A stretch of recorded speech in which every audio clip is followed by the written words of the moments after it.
All right, chemists, today we're going to talk about dilution and what dilution means. So what does dilution mean? Well, in general, if you're diluting something, think about if you have like a sugary drink and it's too sugary, you add water to it to dilute it. You make it less concentrated. There's still the same amount of moles there, but now you have the same moles in more liters, so it tastes like it's less sugary. I do this with cranberry juice. I drink cranberry juice like every day. I'll put in a little bit of cranberry juice and then add a lot of water because cranberry juice by itself is too strong. So if I dilute it, it tastes weaker. Now I still have the same amount of sugar as from like my small amount of cranberry juice. Now it's just spread out over much more fluid, right? So it's much more dilute. So in general, dilution means, and we talked about this when we talked about solutions, adding pure water to a solution to decrease concentration. Now, if you add water to an acid or base, that dilutes the solution. So that makes it less acidic or less basic. So the pH during dilution, pH always moves towards 7 during dilution. Right? It's not going to stay the same. It's going to move towards 7.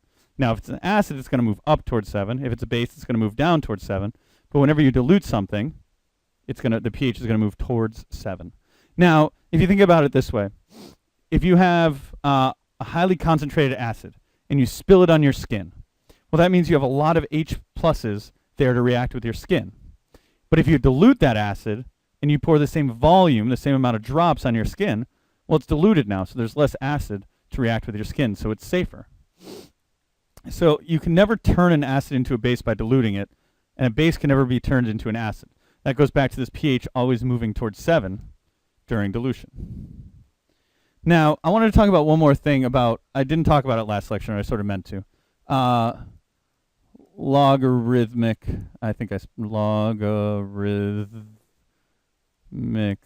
I'm not great at spelling. I don't think that's scale. So what this means, if I have a pH of 1, a solution with a pH of 1, and I have 10 milliliters of this solution, in order to get it to a pH of 2, I need to make it go to 100 milliliters. To get it to go to a pH of 3, I need it to go to 1,000 milliliters. To get it to go to 4, I need 10,000 milliliters. So what this means is every time I jump 1 pH unit is saying a solution is 10 times more or less acidic. Now, I'm sure we'll touch on this in class, but 10 times more or less acidic. So this is stomach acid. And somewhere right around here is, say, like soda. Let's just say for argument's sake, soda has a pH of 3. That means stomach acid is, I think in class I said 10, but if you hit the pH of soda is really closer to 3. So it's 100 times stronger of an acid than soda.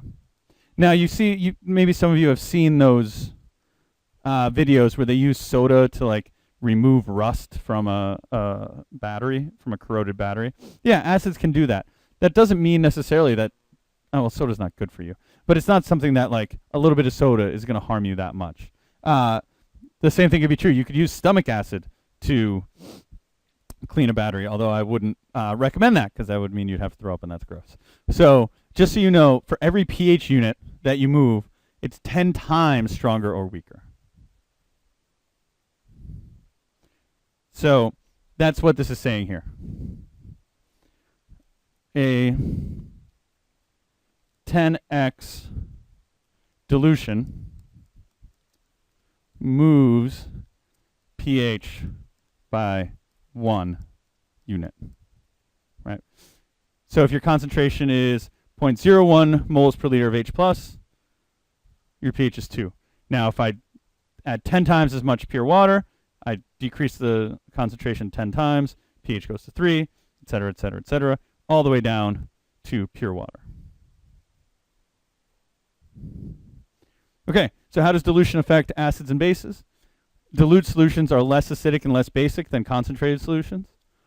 Dilution of an acid or base results in a solution that is increasingly neutral. So pH goes to 7, towards 7.